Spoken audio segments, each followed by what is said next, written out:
Olá, tudo bem com você? Como é bom mais uma vez estarmos aqui reunidos para termos o nosso estudo da lição, o nosso estudo guiado.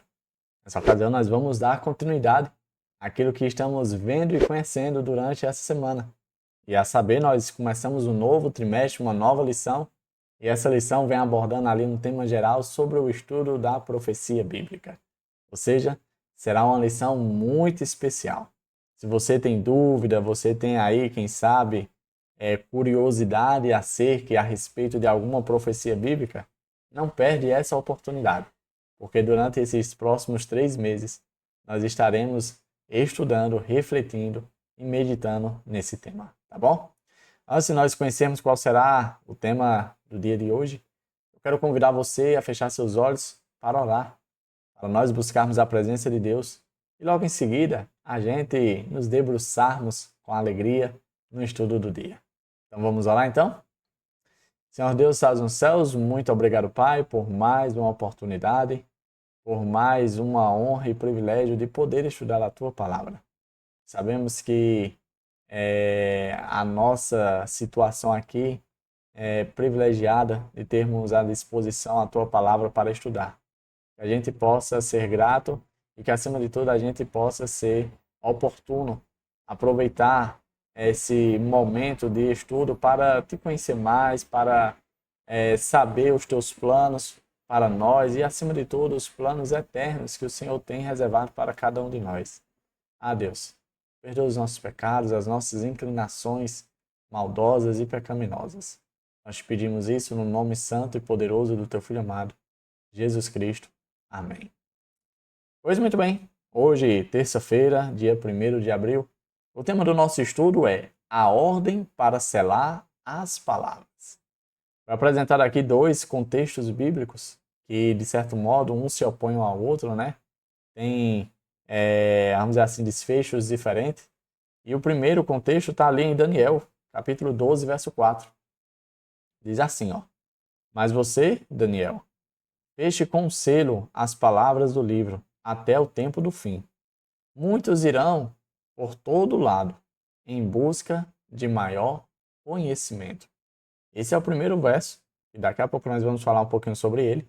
O segundo verso está em Apocalipse, capítulo 22, verso 10, que diz: Então me disse, não cele as palavras da profecia deste livro, pois o tempo está próximo. Olha que interessante, né? Os dois textos, eles meio que estão extremos um ao outro. O primeiro diz, olha, sela, fecha, porque as coisas que estão nesse livro, ele é para o futuro, para o tempo do fim. Já o outro diz, olha, não sela, não fecha esse livro, porque as coisas que estão contidas neles vamos dizer assim, estão muito próximas de acontecer. Eu separei aqui alguns pontos com base nesses dois versos para a gente conversar um pouquinho. E o primeiro ponto fala o seguinte, ó: não é incomum ver pregadores citando Daniel 12:4 para sugerir que o texto predisse o aumento do conhecimento científico e tecnológico pouco antes da segunda vinda de Cristo.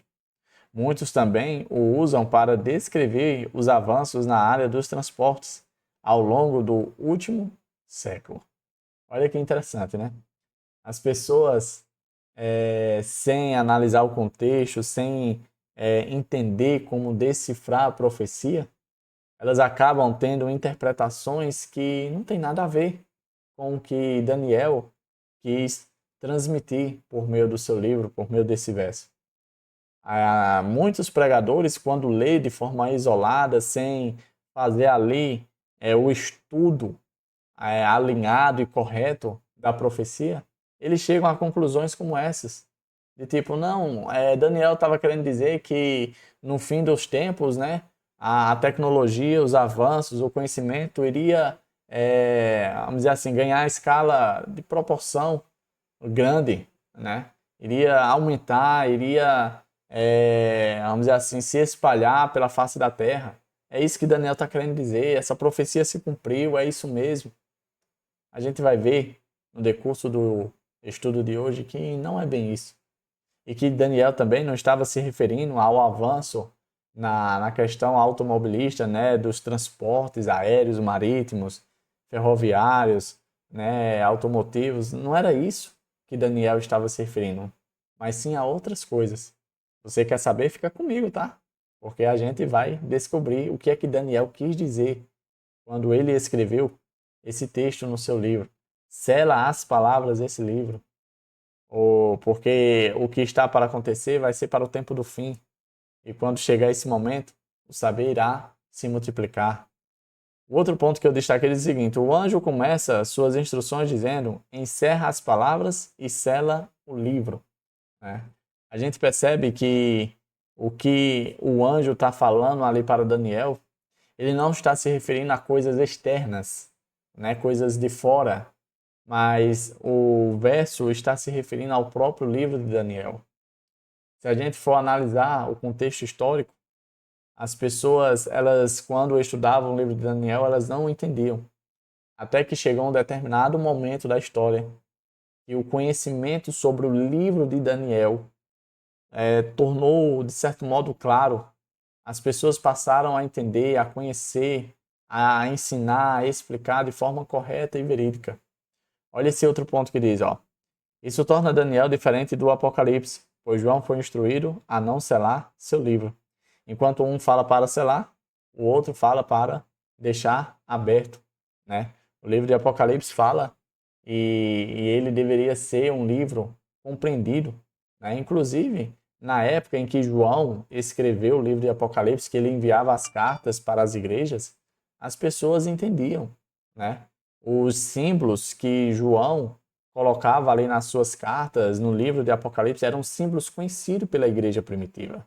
As pessoas, elas entendiam o que João estava querendo dizer, porque João se utilizava de símbolos que eram comuns à Bíblia da época, né? Que era exatamente o Antigo Testamento. João, ele usou muitas referências que estão presentes nos livros do Antigo Testamento. Por isso que quando ele fala no capítulo 22, no verso 10, ele menciona que o livro não deveria ser selado, ou seja, que o conhecimento, que a interpretação das profecias do livro de Apocalipse deveriam ser, sim, conhecidas e compartilhadas. Diferentemente do caso de Daniel, que estava selada, fechada, para um tempo específico. Vamos avançar. Pensadores cristãos tentam explicar o livro de Daniel, e alguns fizeram grandes progressos. Quando foi ali por volta do ano 1798, que foi quando se encerrou a profecia de 1260 anos, apresentadas ali em Daniel, no contexto que fala um tempo, tempo, tempos e metade de um tempo, e que lá em Apocalipse vai se falar sobre 42 meses, e também é a mesma coisa de 1260 dias, que dentro do entendimento profético equivale a 1260 anos. Quando essa profecia se cumpriu, ali em 1798, o saber, o conhecimento acerca do livro de Daniel é como se tivesse se aberto, né, melhor dizendo. O selo que tinha sido colocado para o conhecimento das profecias do livro de Daniel foi rompido. E ali muitas pessoas passaram a escrever artigos, fazer sermões, compartilhar as verdades ali descobertas. Um desses personagens que ganhou bastante notoriedade foi o pregador, cadê, rapaz? Fugiu aqui o nome dele, Guilherme Miller, né? Esse homem, ele estudou com bastante afinco o livro do profeta Daniel, e ali ele descobriu verdades extraordinárias. Ele descobriu, né, por meio do seu estudo, que o tempo do fim estava prestes a iniciar e que o santuário estava prestes a ser purificado e que, de acordo com os seus estudos, Jesus estava prestes a voltar.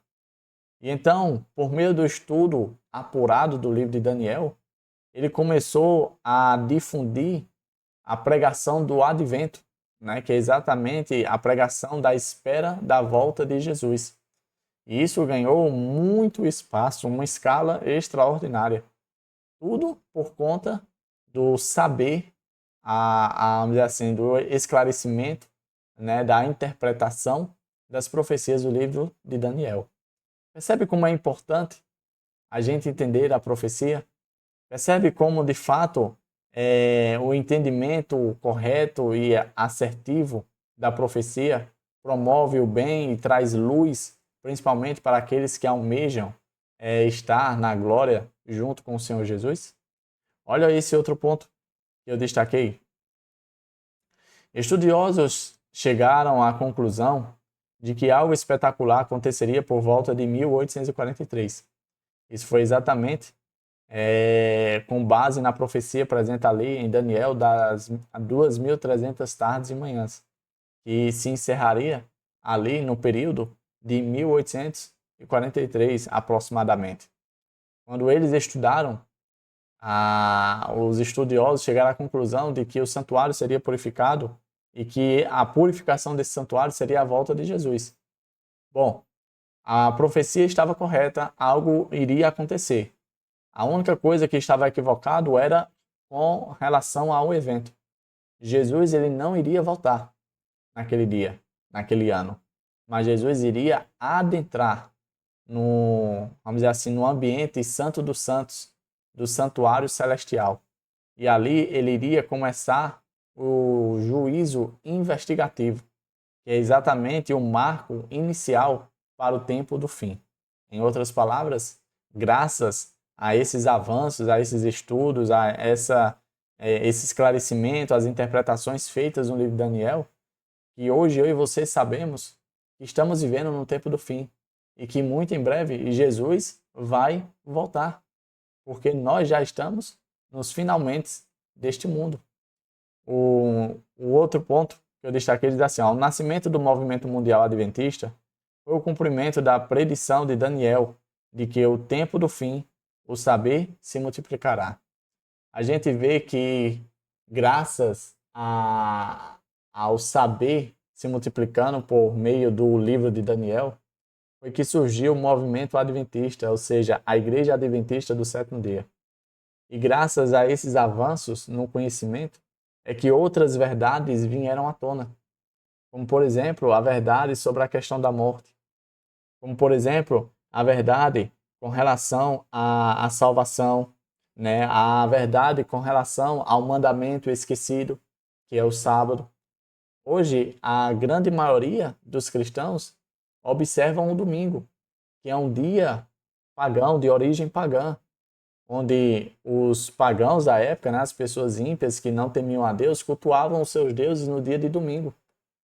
Por exemplo, o dia de domingo é em homenagem ao sol, que era um ídolo romano, né? E aí foi trazido para um meio cristão por um pagão, Constantino. E hoje, boa parte ainda continua nessas práticas. Mas mesmo assim, a verdade está presente de que o dia de observância, o dia de adoração, o dia correto, apresentado e mostrado e, vamos dizer assim, apontado pela Bíblia é o dia de sábado. Com relação à morte, muitas pessoas, né, viviam ali na ideia de que as pessoas, quando morriam, elas não morriam, não voltavam para o pó, mas ficavam numa situação de consciência imortal, né? Outros acreditavam, né, que as pessoas, quando morriam, se elas tivessem feito coisas ruins, elas iriam para o inferno, para sofrer eternamente.